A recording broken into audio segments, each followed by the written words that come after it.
অনেকবার আমার নানিকে মেরে নেওয়ার পর যখন আমার নানি কথা বিশ্বাস না করতো তখন অন্য নানিকে মেরে লেখা।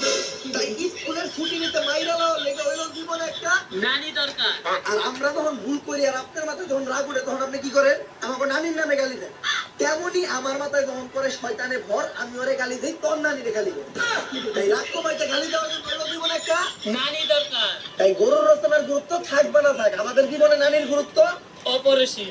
কথা তো দিতে গেছিস সমস্যা নাই। আমার নানির আমি হাই সিকিউরিটি দিয়ে রাখছি। কিডন্যাপ করবো তো দূরের কথা, অপহরণ করা অসম্ভব। কিডন্যাপ আর অপহরণ কি আলাদা আলাদা জিনিস হয়? করোনার টাইমে ম্যাডাম অনলাইন ক্লাস করছে। তাইলে হ্যালো, কি ম্যাডাম আপনার নানি তো কিডন্যাপ হয়ে গেছে।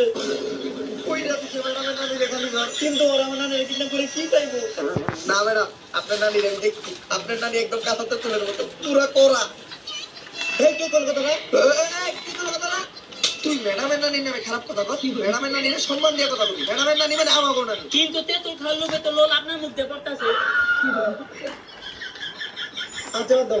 কিডন্যাপ করার সময় কি কিডন্যাপাররা কোনো করে গেছিল? হ্যাঁ ম্যাডাম, কিডন্যাপার একটা সিম্পল এসে গেছিল যেটাতে লেখা আউটফিট এক্স।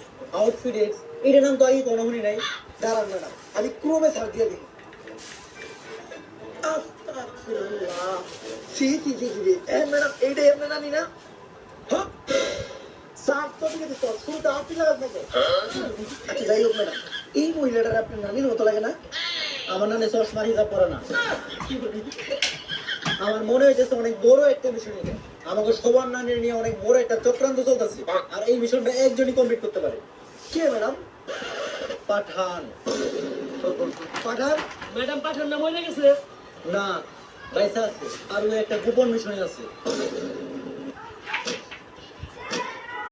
আরেকটা নাটক নিয়ে এসে পড়লাম, দাঁড়ান।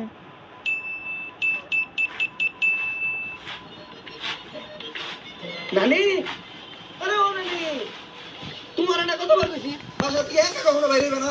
আরে আমি তো বাজার করতে গেছিলাম। নানি দেশের পরিস্থিতি ভালো না, এই জায়গায় যাও লগে করে কাউরে নিয়ে যাইবা। ও ঠিকই কইছস, আমি জুয়ান একটা মাইয়া পোলাপান একা পাইয়া দিতে পারে খাইয়া। নানি জোয়ান তো তুমি না, বয়সও তোমার 60-এর চেয়ে বেশি। কিন্তু সমস্যা হলো না ঘটনা ঘটতাম যেটা এর আগে কখনো ঘটে নাই। যেমন দেখেন বিপিএল এ ঢাকার ক্যাপ্টেন না ছিল দিত। তাই কি হইছে? বেচারা তো ভালোই খেলতেছে। হ্যাঁ এর লেগে তো ঢাকা প্রথম রাউন্ডে এবার। আর সবচেয়ে বড় কথা কিছুদিন ধরে নাকি এই শহরে সবার নানি। গাইস, আমি অনেক দেরি করে ফেলেছি ভিডিও নাটকের জন্য, লিগে সরি বলছি। নানি তুমি এই বিষয়টা নিয়ে মজা করতেছো কিন্তু আমার কথাতে ডর। তারপরে আর করুন না। কিন্তু নানি তুমি কোনো চিন্তা করো আর কখনো দেরি